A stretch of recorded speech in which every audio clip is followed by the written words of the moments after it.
Versículo 1, capítulo 19, versículo 1. A história de Zaqueu publicano. Entretanto, em Jericó atravessava Jesus a cidade.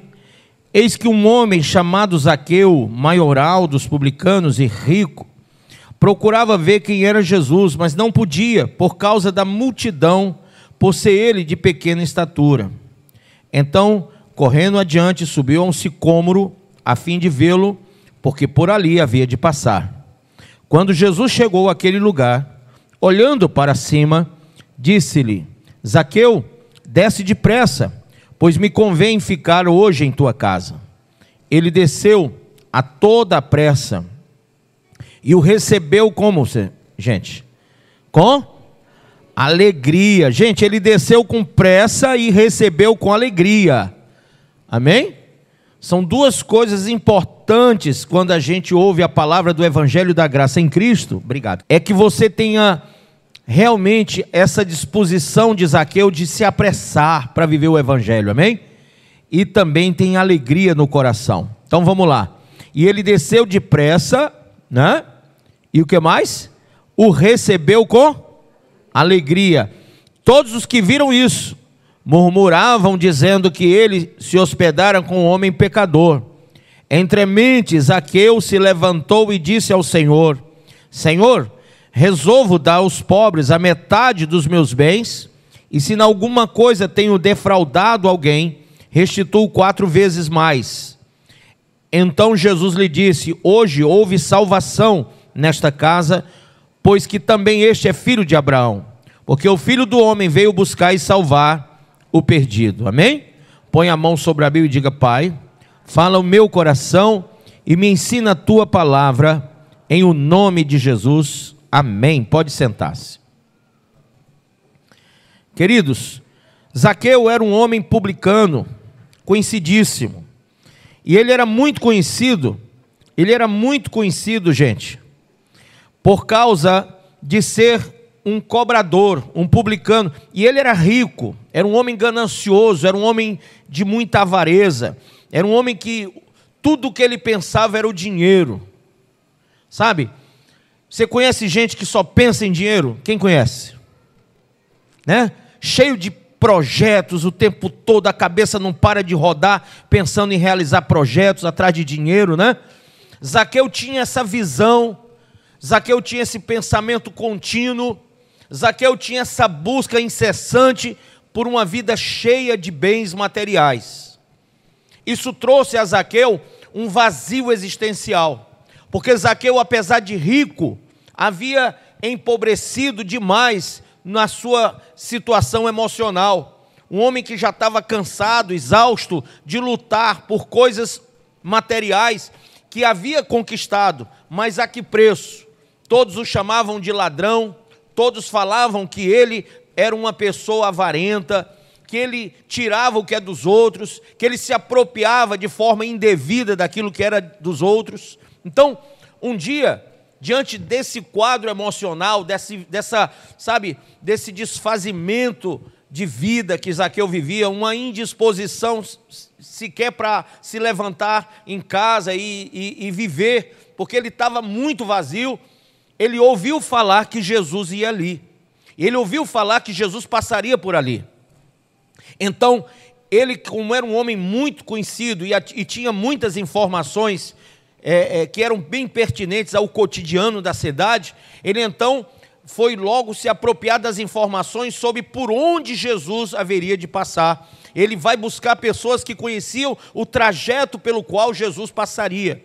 E sendo ele um homem de pequena estatura, e havia uma multidão que passaria atrás de Jesus, ele então resolve deixar de lado todo o seu status social, a sua situação financeira. Ele não se incomoda com nada disso, com o que alguém vai falar, e ele simplesmente sobe em um sicômoro, uma árvore que ali estava, porque ele sabia que Jesus ia passar por ali. Então ele queria ter vistas de Jesus, ele queria pelo menos olhar para Jesus, ele queria ter uma visão, ele queria ter um contato visual com Jesus. É interessante que a história de Zaqueu, ela se ela tem muito a ver com a história daquela mulher do fluxo de sangue, que também sabia que Jesus ia passar por ali, sabia que ele poderia curá-la, ela tinha essa fé, mas sabia também que havia uma multidão enorme, e ela, enfraquecida da doença, não sabia como chegar até ele. Então a Bíblia diz que ela, querendo ser realmente curada, buscando, por causa da necessidade da doença, ela vai até Jesus, mas ela vai sabendo que Ele é o Filho de Deus, ela vai sabendo que Ele é o Salvador, tanto é que ela resolve se espreitar no meio da multidão, fraca, já debilitada. Ela havia caminhado de uma cidade a outra, ela havia passado por um turbilhão de situações, havia gasto tudo, mas ela, pesada a multidão, ela vai se espreitando até ver Jesus passar. E ela toca na orla das vestes de Jesus, ela não tocou em Jesus. No caso dela e no caso dele, acontecem duas coisas que são bem similares e bem coerentes com a pessoa de Cristo. Sabe o que é? É que, tanto no caso dessa mulher, quando ela toca, Jesus para. Porque Jesus é Deus, amém? Ele disse, eu e o Pai somos um. E na sua presciência, ele sabia que ao passar por ali, uma mulher iria tocar na orla das suas vestes. Quem crê que ele sabia, levanta a mão. Quem crê que Deus sabe o nosso amanhã? Amém? Então diga a Ele toda a glória, toda a honra e todo o louvor e aplauda a Ele. Jesus na sua presciência passa e ela toca na orla. E é curada, mas veja, Jesus para tudo e diz assim, quem me tocou? E os discípulos dizem, mestre, todos te tocam, e tu dizes quem me tocou? E ela diz, alguém me tocou diferente, pois eu senti que de mim saiu virtude. Amém? Então, ela tinha ido com uma fé salvífica, ela tinha ido buscar ao Senhor da salvação, não somente um momento de cura do corpo, mas ela queria também a cura da sua alma. Zaqueu, da mesma maneira, Zaqueu, ele sobe num sicômoro para ter um encontro, pelo menos visual, com Jesus.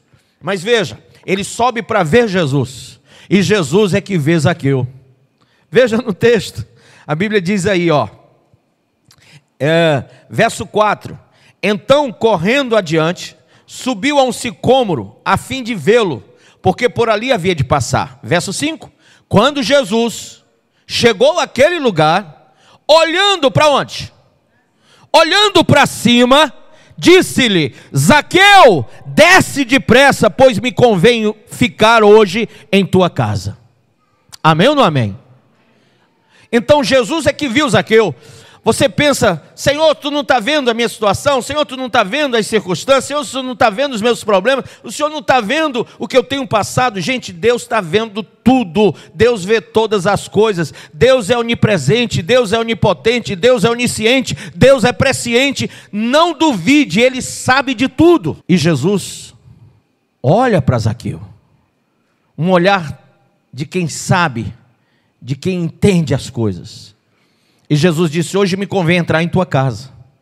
Sabe o que Jesus faz quando entra na casa de alguém? Ele muda coisas. Amém ou não amém? A Bíblia diz que quando Jesus entrou na casa de Simão, lá em Lucas 7, verso 36 ao verso 50, conta essa história. Quando ele entrou na casa de Simão, ele entrou para perdoar pecados, amém, irmãos? Havia ali uma mulher que chorava aos seus pés, que enxugava os seus pés com os seus cabelos, e ela usava um perfume caro ali nos pés de Jesus. Jesus perdoou os pecados daquela mulher. Jesus deu a ela a salvação. Quando Zaqueu trouxe ele para casa, Jesus declarou no verso 9, hoje houve salvação nesta casa, amém? Então Jesus trouxe salvação à vida de Zaqueu e à casa de Zaqueu. Das várias vezes que Jesus vai à casa de alguém, como na casa de Jairo, ele concedeu vida à filha de Jairo, sim ou não? Então Jesus vem fazer coisas tremendas. E quando nós abrimos o nosso coração, quando nós abrimos a nossa mente para perceber a ação salvífica do Senhor Jesus, realmente Ele faz a sua obra. Mas deixa eu perguntar uma coisa. Quem aqui aceitaria um homem desconhecido, um atrevido, que chegasse, batesse na sua porta, ó, e dissesse assim: eu vim aqui para mexer com todos os móveis da tua casa, para tirar tudo do lugar. E o que eu achar que eu não quero aqui, eu vou jogar fora. Simplesmente jogar fora. E vou arrumar a tua casa do meu jeito. Não é mais do teu, é do meu jeito. Um cara que você nunca viu na frente, um cara que você não conhece, você abriria a porta da sua casa para essa pessoa, sim ou não? Não, né? Não, né? Claro que não. Sabe por quê? Porque é alguém que você não conhece quer mudar a sua casa. Quer mexer com a arrumação da sua casa, aquilo que é tão pessoal, que é tão íntimo. Quer mexer no seu quarto, quer mexer na sua sala, quer mexer na sua cozinha. Ai daquele que mexer na cozinha de uma mulher, segundo a Gálatas 3:2, é o texto, né? Alguém quer mexer na sua casa e você diz: de jeito nenhum. Um estranho entrar na minha... Nem abre a porta. Quem nem abre a porta, levanta a mão. Não é verdade? Agora eu pergunto: e se esse estranho se chamar Jesus? E se esse estranho for o Senhor, a quem você disse: eu recebo a ti como meu Senhor e como meu Salvador? Você acha que Jesus vai entrar na sua casa, na sua vida, sem mudar a sua estrutura? Lembra do Regis Danese? Entra na minha casa, entra na minha vida, mexe com o quê? Com a minha estrutura, sara toda a ferida. Como que você acha que Jesus vai entrar na tua vida sem mudar as estruturas da tua vida? Sem transformar a velha numa nova vida? Sem tirar aquilo que não presta e jogar fora e colocar coisas novas? Porque a Bíblia diz que em Cristo tudo se faz novo. Que já não é mais velha criatura, que já não sou eu que vivo, é Ele que vive em mim. Então Ele quer entrar na sua vida de verdade. Você talvez tenha aceito Jesus pela questão da salvação, mas você esqueceu que o Senhor, que o senhorio dele é para que você se submeta aos ditames da sã doutrina, aos ditames da palavra de Deus, para que você coadune com a visão do evangelho da graça em Cristo e seja redimido dos seus pecados. E se verdade, de verdade mesmo, você entre em confronto com o pecado, com a velha criatura, com o seu ego, com o seu eu, com essa visão antropocêntrica, essa visão egocêntrica, e você coloque Cristo no centro e seja cristocêntrico. Você exalte o Senhor, glorifique ao Senhor através de uma mudança de vida diária. Então isso foi a propositura de Cristo para Zaqueu. Veja que Jesus nem falou muito. Jesus só chegou na casa de Zaqueu, e Zaqueu, com um coração compungido, aberto para o Senhor, olha o que Zaqueu faz. Verso de número 8. Enquanto as pessoas murmuravam: está na casa de um ladrão, está na casa de um avarento, Zaqueu vai e mostra a sua disposição para o evangelho.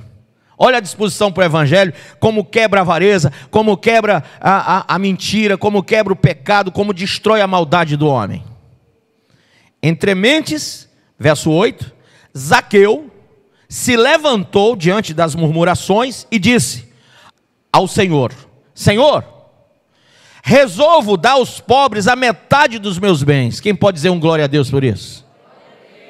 Resolvo dar metade da minha riqueza aos pobres. Ele já está se desapegando ou não das coisas? E aqueles a quem eu tenho roubado, defraudado, ele está admitindo culpa, sim ou não? Só admite culpa quem está arrependido, hein? Aqueles a quem eu tenho roubado, eu vou restituir 4 vezes mais. Isso é uma libertação dessa vida humana, terrena e carnal. De repente, um homem que buscava tudo que é material, ele resolve abrir mão de tudo isso para servir o Senhor. Amém? Gente, o que é a palavra arrebatar? Arrancar da onde? Da terra. Quem quer ser arrebatado aqui, levanta a mão. Mas você pode notar que existem muitos irmãos Zaqueus, antes da conversão, né? Que estão correndo atrás de bens materiais. Inclusive esse falso evangelho de prosperidade, que é prospectado por muitas denominações, que estão levando as pessoas às raias da loucura, onde casais, onde vidas se corrompem atrás de dinheiro. As pessoas dizem, se Jesus estiver na minha vida, eu vou prosperar, eu vou ter um carro, eu vou ter um apartamento novo, eu vou isso, eu vou aquilo. Muitos zaqueus estão sendo discipulados, formados por essa falsa doutrina. As pessoas estão se cercando de mestres que ensinam elas a cobiçarem os bens materiais. É o hedonismo religioso em pauta, é um pragmatismo religioso, onde aquilo que é bom é aquilo que dá certo, independentemente de quem seja Jesus e do que a palavra de Deus venha falar. Irmão, Zaqueu se despoja de tudo, amém? Se despoja de tudo, porque diga comigo, o chamado da graça é um chamado pessoal, é um chamado insistente, é um chamado que aquebranta o coração do homem. Zaqueu, ele ouviu a voz do Senhor e disse, hoje me convém entrar em tua casa. Esse é um chamado da graça de Deus sobre Zaqueu. Hoje eu vou à tua casa. Ele recebe, e ele recebe com pressa, ele recebe com alegria. Quantas pessoas hoje têm alegria de estarem na casa do Senhor? Quantos realmente declaram, alegrei-me, alegrei-me, alegrei-me quando me chamaram para ir para a casa de Deus? Quantos? Ele estava alegre, ele estava com pressa de se despojar do velho homem. Você sabe, um homem avarento, se despojar da metade do que tem, ele tinha pressa de fazer isso. Isso era peso morto, isso era difícil para outros, mas para quem estava convertendo, não.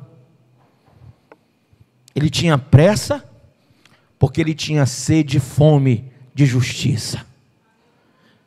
Benditos são aqueles que têm sede e fome de justiça. Quem aqui comeu e bebeu hoje? Levanta a mão.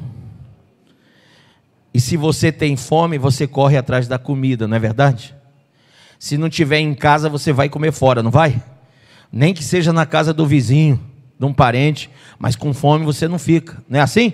E se você tiver com sede e não tiver água, você vai atrás da água, você não vai ficar com sede. Irmão, isso para as necessidades do corpo e para as necessidades da alma. Faz quanto tempo que você tem fome e sede de Deus? Ou será que você não sente mais fome e sede de Deus? A gente come e bebe 3, 4, 5 vezes ao dia, sim ou não? Os mais devotos da alimentação devem comer umas 8, né? Gente, a gente sacia a nossa fome, o nosso ventre, mas a gente esquece que todo dia a nossa alma anseia por Deus.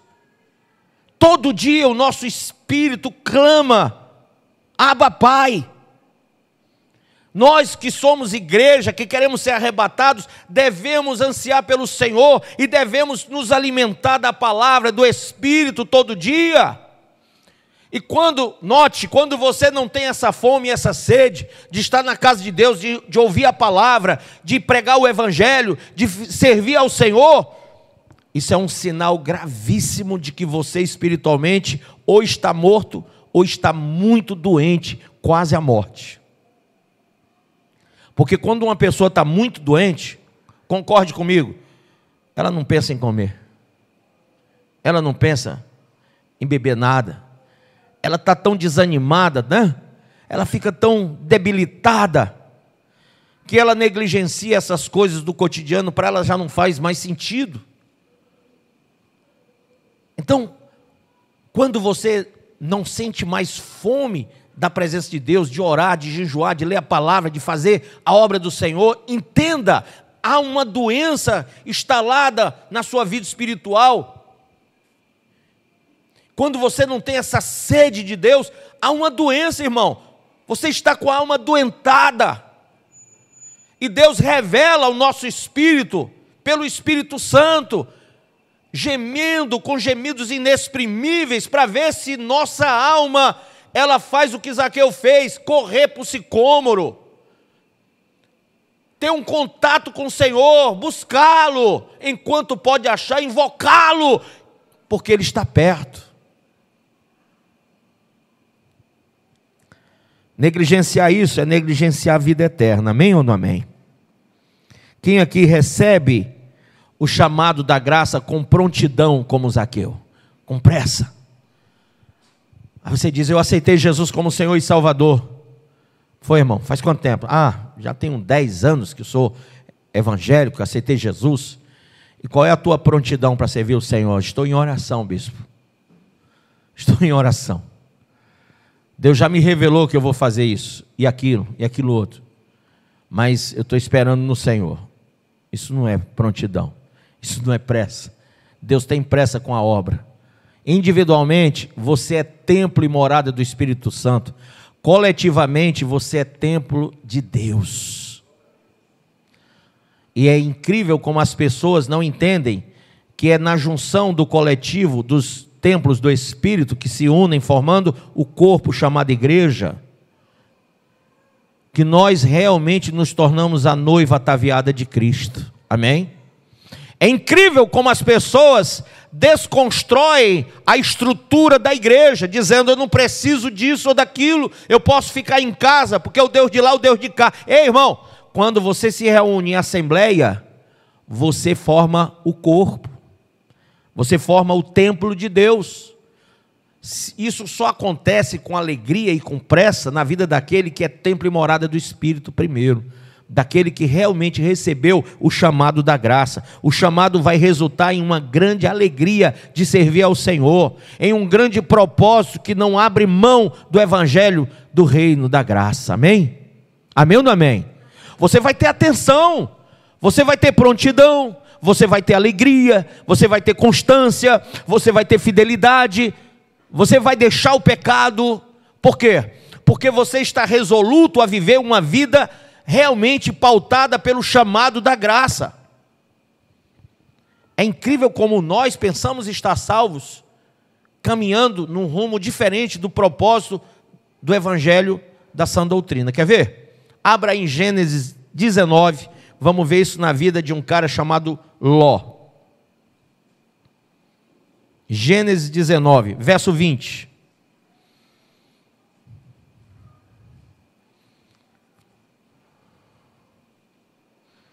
Gênesis 19, verso 20. Amém?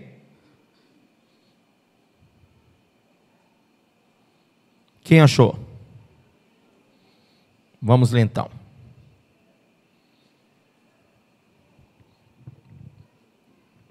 Vamos voltar só um pouquinho do 20, só para vocês terem o texto mais claro. Verso 15. Ao raiar da aurora, ou seja, bem cedo da manhã, os anjos que estavam na casa de Ló, salvando Ló, porque o Senhor entra para salvar o perdido, amém? Estavam lá para salvar Ló e sua família.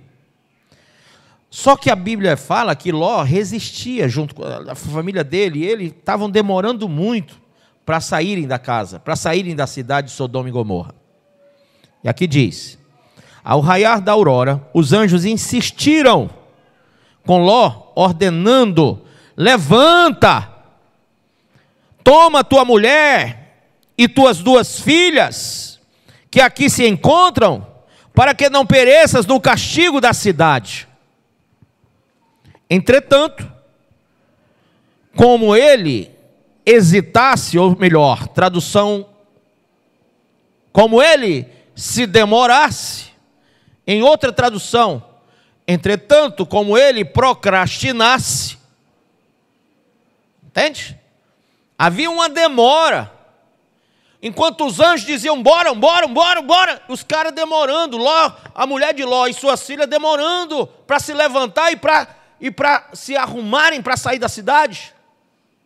Aí veja: entretanto, como eles demoravam, os homens, que são os anjos, o tomaram pela mão, bem como sua mulher e suas 2 filhas, conduziram-nos à força. Grife aí. Você sabe que o evangelho da graça em Cristo testemunha que os últimos dias serão como na época de Sodoma e Gomorra. E na época de Sodoma e Gomorra, salvar uma alma é fazer força. A gente está gritando tentando, está falando que tudo vai cair por terra, que tudo vai ser destruído, que o povo vai ficar, que vai haver uma grande tribulação no mundo e que o anticristo já está no mundo. A gente está explicando isso, não está? Mas tem muitos crentes se demorando a se levantar para viver o evangelho. Tem muitos crentes procrastinando a sua transformação. E como os anjos viram que eles estavam demorando, pegaram pela mão e fizeram força para puxar. Quem quer salvar a sua família, levanta a mão. Diga para o seu irmão do lado, então faz força, meu irmão. Porque Deus te deu palavra para você levar a tua família para o evangelho da graça. Você tem que fazer força, porque nessa época de Sodoma e Gomorra, as pessoas não têm pressa nenhuma. Zaqueu teve pressa. Zaqueu teve pressa e se alegrou, mas gente, hoje as pessoas nem se alegram, nem têm pressa. Você vê as pessoas dentro da igreja com um semblante caído, sim ou não?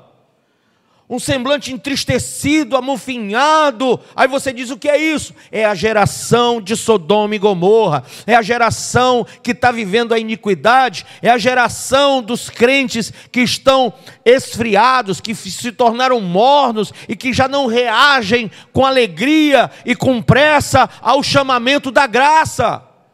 Então os anjos fizeram força. Diga comigo, os anjos fizeram força. Conduziram-nos à força e os deixaram a salvo fora da cidade, pelo misericordioso amor que o Senhor teve para com eles. Amém? 17.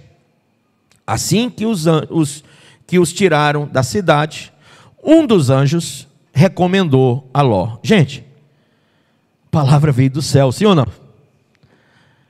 Os anjos sabiam o que haveria de acontecer.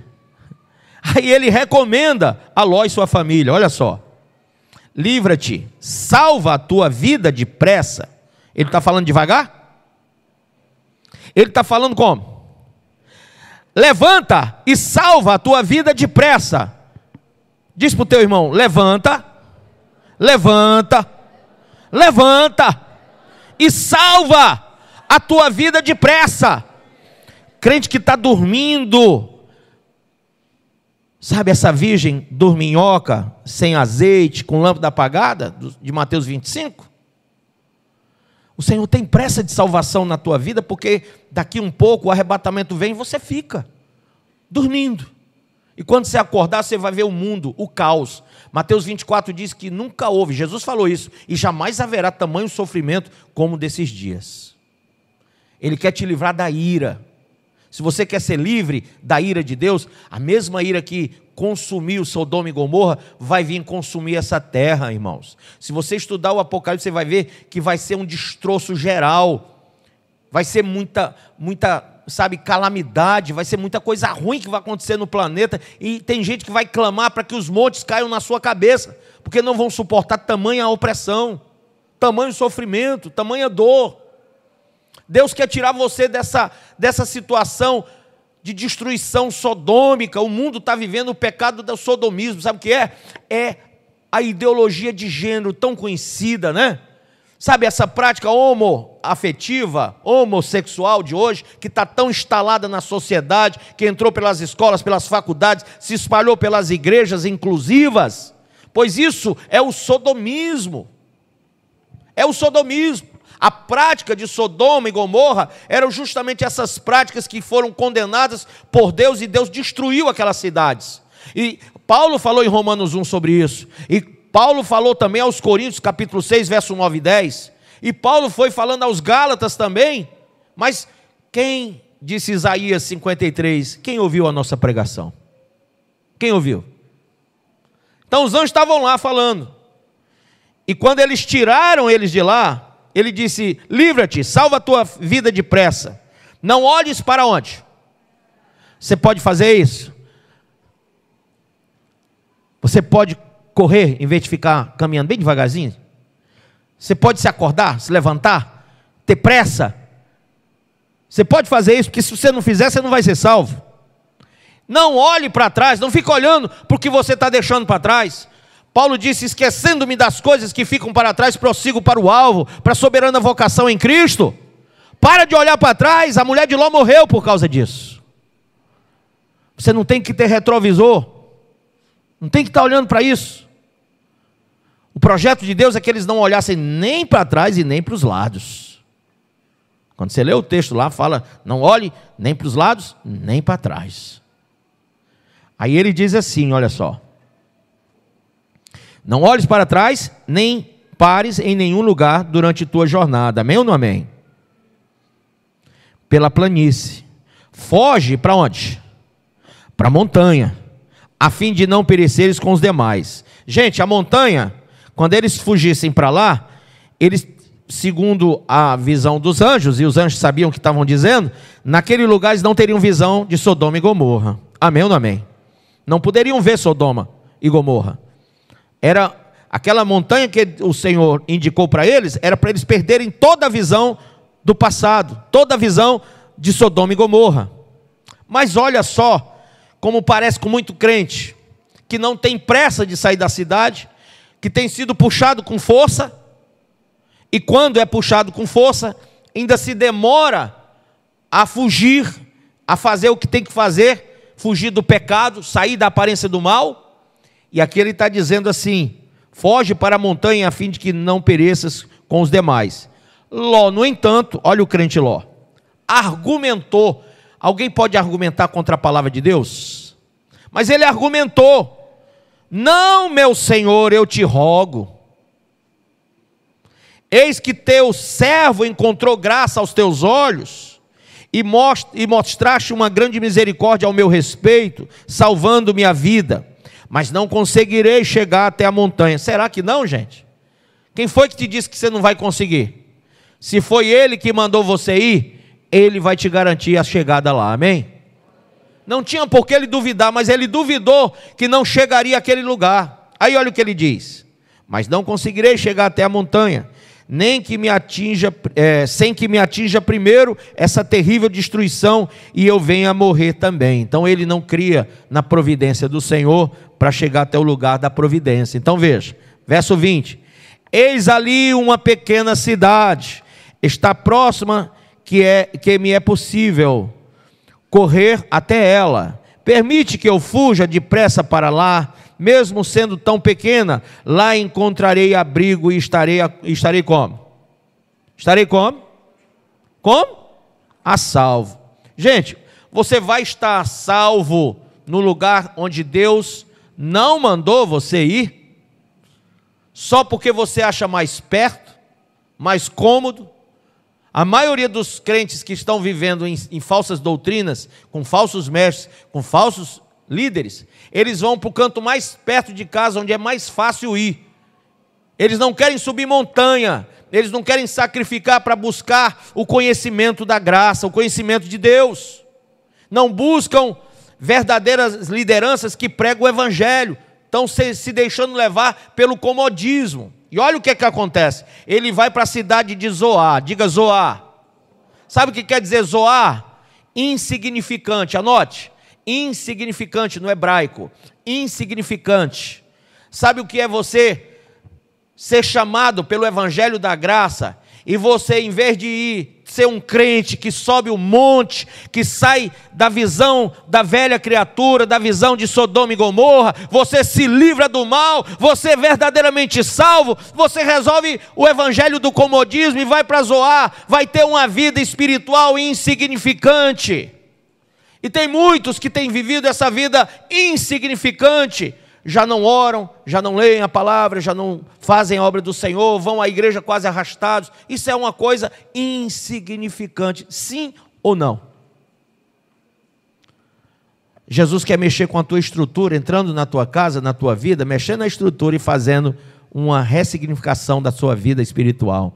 Ele quer que você tenha uma proposta de vida que Ele tem para você, e não aquela que você quer que Ele aceite. Se você aceitou Jesus, você tem que aceitar também a vontade de Deus. Ele quer ser seu Senhor e não somente seu Salvador. Amém?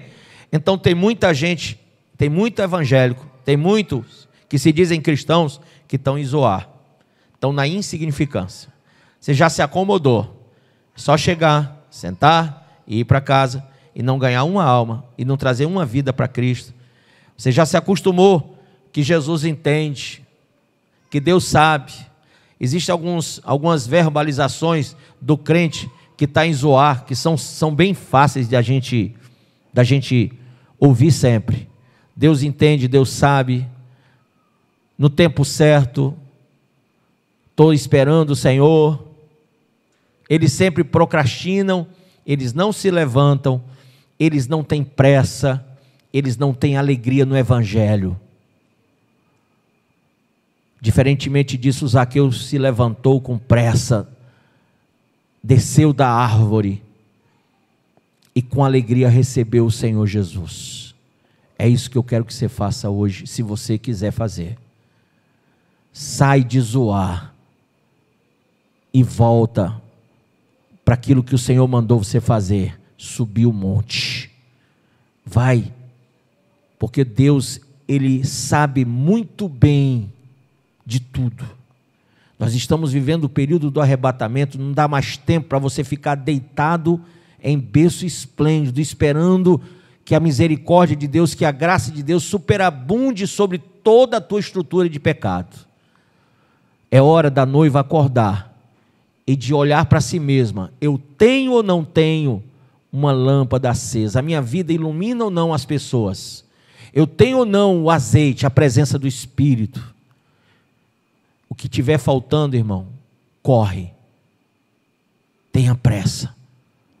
Por causa da falta de pressa, por causa da procrastinação daquelas 5 virgens de Mateus 25, elas ficaram de fora do reino.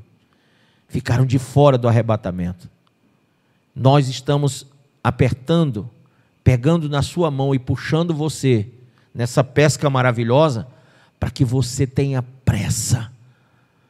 Pressa com a sua família. Eu às vezes converso com filhos que dizem assim, eu pergunto, cadê seu pai e sua mãe? Por que não vem à igreja?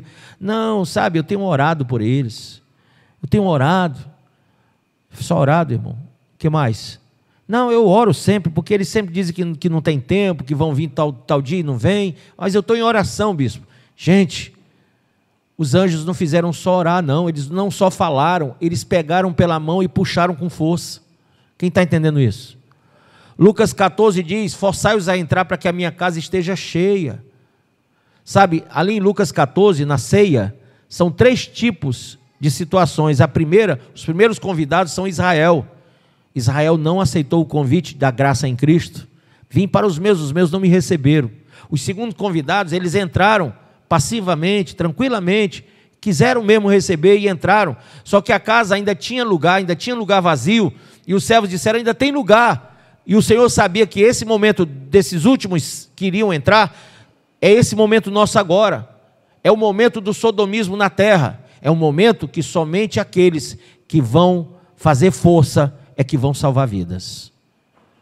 E o Senhor disse, então forçai-os a entrar, para que a minha casa esteja cheia. Eu não sei até que ponto você ama a sua família, mas você vai ter que fazer muita força agora, para trazê-los para a presença de Deus. Amém? Você vai ter que guerrear muito forte para arrastar a sua casa para a presença do Senhor, porque à medida que a iniquidade aumenta, que a presença do anticristo já se instalou na terra. Ah, bispo, o senhor está dizendo que o anticristo já está no mundo? Eu tenho certeza. Eu tenho certeza. Olha, eu tenho certeza de que o anticristo está no mundo. Eu tenho certeza que o falso profeta já está agindo no mundo também. Eu tenho certeza que a nova ordem mundial já instalou todo o projeto, que essa agenda 2030, 2023 a 2030, é muito profético. Estamos chegando no último período da igreja para que venha 7 anos de grande tribulação. Pode ter certeza, o terceiro templo já está em fase de reconstrução. Muitos não sabem, mas os materiais estão todos já guardados para isso. E basta só, no meio dessa confusão de guerra que está havendo no mundo, e eles estão chegando a essa conclusão de haver, segundo a nova ordem mundial, segundo o movimento Nova Era no mundo inteiro, que haverá de ter uma só liderança. Para vocês que não sabem, foi anunciado em jornais, eu não sei se vocês viram, que em 2014 os cartões de crédito já não vão mais ser utilizados. E o papel moeda também vai sair do mercado. E a moeda será virtualizada, virtual. Quem não viu, aquele filho do Datena no canal 20, na Band, falando sobre o mundo todo está sendo chipado.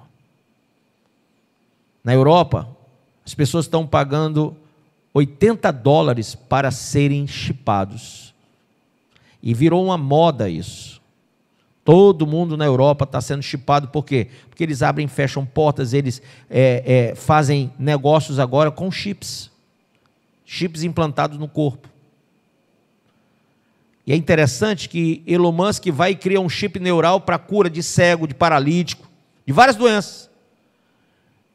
E ele mesmo já anunciou que vai colocar nele mesmo. E falou o seguinte para os jovens, entenda. Que as crianças, ao colocarem esse chip neural, elas vão ter 50% de capacidade neural maior.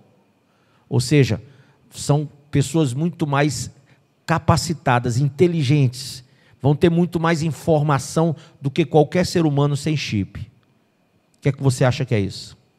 Se você ler Apocalipse 13, é bem claro quando diz: e ele vai impor sobre grandes e pequenos, ricos e pobres, a sua marca. E ninguém vai comprar nem vender sem o uso da marca, do nome ou do número da besta, a saber, 666. Então, essa marca, eu tenho certeza que é um chip, porque é o que nós estamos vendo que vai ser utilizado para compra e venda. Nossos documentos, todos eles, estão sendo reunidos em um só, para quê? Para que depois seja um chip, tudo chip. Acostume-se com essa questão. Agora, entenda, a igreja que subir não vai ser chipada, e a igreja que ficar não pode ser chipada. Ah, bispo, isso quer dizer que eu nem vou comprar nem vender. Como é que eu vou trabalhar? Como é que eu vou comer nos 7 anos da grande tribulação? Por isso que o nome é grande tribulação. Porque quem ficar vai sofrer uma grande perseguição e até morte. Você não pode ser chipado. Veja que nos textos sagrados diz que o filho vai entregar o pai à justiça, que o pai vai matar o filho e o filho vai matar os seus progenitores. Sabe por que as famílias vão ficar nessa situação? Porque serão controladas. Então, se houver um cristão dentro dessa casa, alguém que não quer a marca, aquela pessoa que tem vai entregar o que não tem, a justiça. E a Bíblia diz: e sereis presos e mortos. Então, o que é que o Senhor está trabalhando aqui na Cristo Salva, na sua vida? O Senhor quer te livrar da ira de Deus que virá sobre o planeta, amém? Quem quer ser livrado, levanta a mão. Fique de pé com pressa, com muita pressa. Muita pressa. Tenha muita pressa em ser um verdadeiro cristão. Agora, mais do que nunca, tenha fome e sede de Deus, de estar na casa do Senhor. E tenha alegria de viver na presença do Senhor. Amém? Esse é o momento, irmãos. Não tem mais tempo para você cochear em 2 pensamentos. Eu quero falar com você que você não subiu numa árvore, não, mas você veio até aqui. Você ouviu a palavra de salvação. A Bíblia diz que Jesus veio para salvar o perdido. Se você reconhecer que hoje você está perdido sem Deus, sem Cristo, que seu nome não está ainda escrito no livro da vida, mas você diz: bispo, eu quero me arrepender de tudo isso, eu quero salvação, mas eu não quero só salvação, porque eu sei que a salvação não virá sem antes eu abrir a porta da minha vida para que Ele venha mudar a minha estrutura. Se você quer que haja uma mudança, uma metanoia, uma transformação, entregue seu corpo, sua alma e o seu espírito para cultuar a Deus de hoje para toda a eternidade. Amém? Não deixe que o seu corpo seja usado pelo pecado. Não deixe que a sua alma e o seu espírito seja corrompido. Venha aqui na frente entregar sua vida a Jesus. Se você está afastado de Cristo, venha voltar para o Senhor. Mas não fique aí sem pressa não, venha com pressa, porque o Senhor não se demora a vir, amém? Tenha pressa e tenha alegria de ouvir o chamado da graça. em nome de Jesus. E você diz assim: Senhor, tem calma que eu vou mudar, tem calma que eu vou resolver. Senhor, próximo culto eu tomo a minha decisão. Lembre-se, os anjos pegaram Ló e sua família pelo braço, pela mão, e puxaram para fora de Sodoma. Lembre-se que Zaqueu teve pressa para levar Jesus para casa, e teve alegria nisso. Então, se você está deixando para depois o que você deve fazer agora, você está cometendo um enorme erro, porque o nome disso é jactância, é soberba humana. Como que você sabe do seu amanhã? Assim que eu cheguei hoje aqui nessa igreja, eu disse que nós não sabemos o amanhã. Sim ou não? Escute, 5 pessoas entraram no submarino agora, recente. 2 tripulantes e 3 passageiros. Um deles, pai do outro, um grande empresário. Ele pagou 2.400.000 dólares pela passagem dele e do filho. E outro empresário pagou 1.200.000 dólares. Totalizando 3.600.000 dólares numa viagem para a morte. E eles foram buscar ver o Titanic. Quem conhece, ouviu falar do Titanic? Nem que seja por causa do Leonardo DiCaprio. Gente, você sabe a história do Titanic? Não dá para contar agora, porque é muito longa. Mas eu vou resumir numa coisa. O Titanic afundou, porque quem construiu o Titanic ousou dizer: este barco nem Deus afunda. E aí, irmão, a Bíblia diz que ninguém rouba a glória de Deus. Aquele barco, em sua primeira viagem, ele afundou. E você sabe de uma coisa? Com toda a tecnologia que existe hoje no planeta, aquele barco é inexpugável. Ninguém consegue tirá-lo de lá. As águas que ele está afundado é inexpugnável. Ninguém consegue chegar até aquele lugar. Ninguém consegue adentrar aquele local. Porque as águas onde o Titanic está são águas tão profundas, como se alguém tivesse empurrado ele com a mão. Entendeu? Até lá fora, até lá embaixo, bem profundo. E a pressão onde ele está é tão forte que aquele submarino, em milésimos de segundo, fez assim, ó, esmagou quem estava dentro. Porque a pressão das águas são enormes em relação da pressão interna do submarino. Então a pressão externa é tão forte que esmagou quem estava dentro.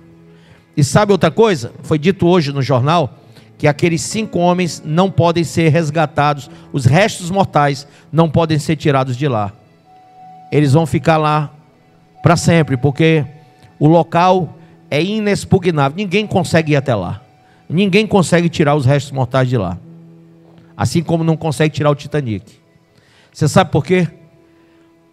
Porque ninguém consegue vencer o Deus Todo-Poderoso.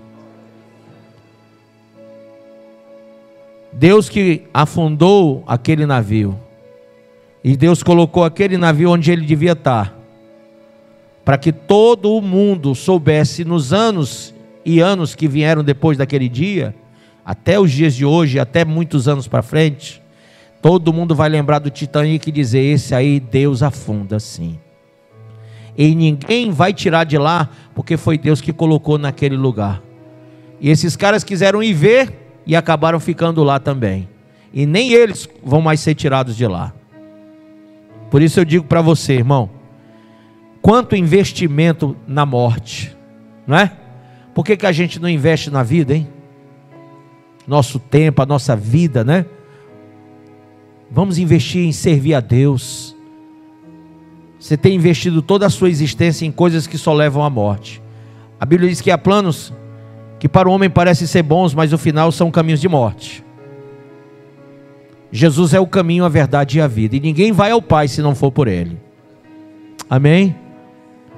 Existem 3 céus: o céu que nós vemos, que mostram as nuvens e as estrelas. Existe o segundo céu que nós não vemos, que é a galáxia, onde somente os astronautas, quando sobem naqueles, como que chamam? Foguetes. E aquilo é caro, hein? Para ir para lá é caro, hein? De foguete. Uma passagem de foguete, não sei quantos milhões. Você consegue ir de foguete para lá? Você tem esse dinheiro? Então, no máximo, você tem dinheiro para pegar um helicóptero, um teco-teco e chegar até as nuvens, né? Eu já fui até as nuvens. Mas eu nunca fui para o segundo céu, que é esse onde como que chama? Como é que é o nome da nave? O foguete vai, porque eu não tenho esse dinheiro. Se você tiver, me empreste. Tá? Segundo céu, ninguém chega lá se não tiver muito dinheiro. Mas tem o terceiro céu. E nesse terceiro céu, Jesus disse assim, ó, ninguém chega aqui se não for através de mim. Você pode ter todo o dinheiro que tiver, você vai até o segundo, mas no terceiro só com Cristo. Vocês entendem isso? E Jesus só entra na tua vida se você disser, entre e pode mexer com toda a minha estrutura. Faz do teu jeito. Amém? Curve a sua cabeça.